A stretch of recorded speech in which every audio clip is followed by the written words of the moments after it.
کوزدر کې د نشهیي څیزونو خاتمې او ځوان کل د نشې لعنت او نقصان نه خبرولو مهم په سلسله کې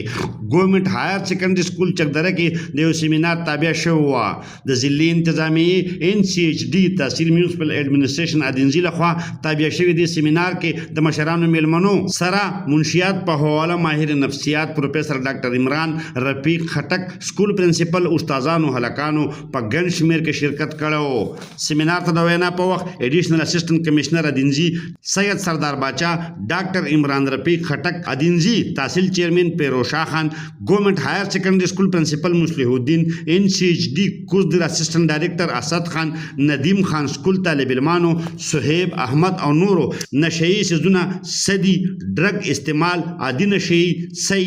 او د نشې لعنت په بدو اثراتو او خلاصي په تفصیل سره رڼا واچوله.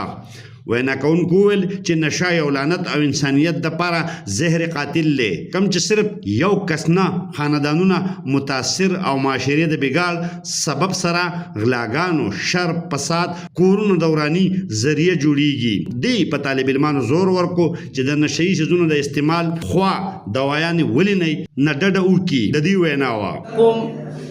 معمار زما د قوم نوجوانانو نن چې کوم د سیمینار دی دا پروګرام دی د دې ټیم چې کوم یو دی نو هغه دا دی چې مونږ خصوصا په تحصیل ادینځي درلور او عموما په ملکن ډیویژن او بیانډ دیٹ مطلب پورا پاکستان کې مونږ ډرګز اینڈ نارکوټکس فری سوسایټي غواړو. مونږ د خپل ماشومانو روښانه مستقبل غواړو. الله جل شانه کلام الله کې فرمایي نشې ته نږدې کېږم. نو خبره دا ده چې د نشې مختلف فارمز دي سالډ کې شته لیکوډ کې شته پیلز چې کوم دغه دی هغه کې شته. خو تاسو ته زموږ میسج دا دی چې تاسو د دې نه پورې ځان لرې وساتئ. ادروایز ما نه دی کتلی چې یو سړی وایي چې ما خو ډېرې نشې وکړې هر یو نشه مې وکړه او ما له پکې اواډ ملر شو. ګورې دا ژوند چې دی دا ژوند دا ډېر د الله تعالی یو قیمتي اثاثه ده یو عطیه ده تا دپاره.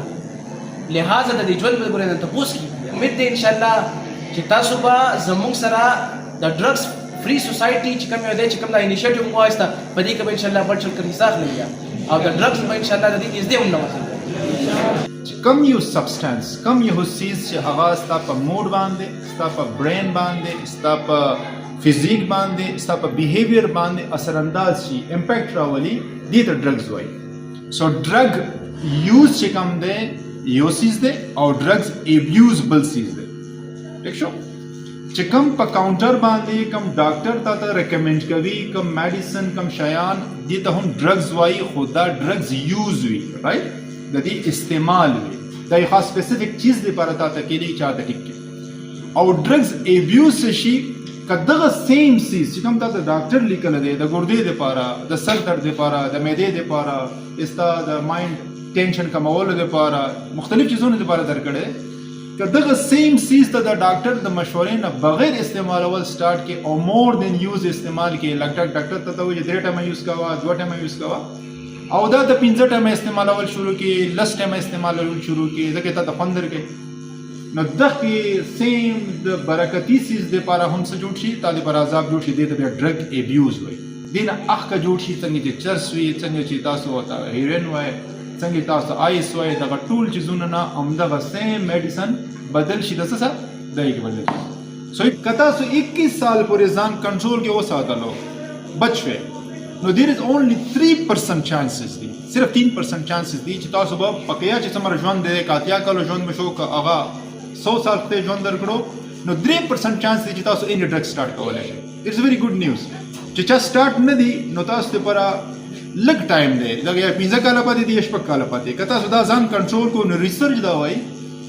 چې 3% چانس دی چې تاسو کېدای شي په ډرګز راوړئ که نه که تاسو کوشش کوئ هم نه به راوړئ. چې نشه چې کوم دی دا ډېر یو غلط کار دی او یو غلط شی لکه مطلب دا که مونږ وګورو نن سبا ټول په کرایم که په کور کې دننه جګړه کېږي د هغې د فساد جړ آیس دي نشه ده که یو ماشوم چې کوم دی نو ډرایوینګ کوي په دغه کې د نشې په حالت کې د هغه اکسیډنټ کېږي بچیه د هغې په شا څه ده نشه ده نو موږ له بچیو د دې ښامار خلاف د دې زهر خلاف چې کم دی نو بچیا موږ له یو جدوجہد پکار دی نه وروستو د سیمینار شرکت کوونکو د ایډیشنل اسسټنټ کمشنر چکدره سید سردار باچا تحصیل ناظم پیروشا خان اسد خان او نورو په مشرۍ کې د هایر سیکنډري سکول چکدرې نه چکدرې بازار پورې آگاهی مهم په سلسله کې تگ اوکو محمد اسرار خیبر نیوز چکدرہ کوزدیر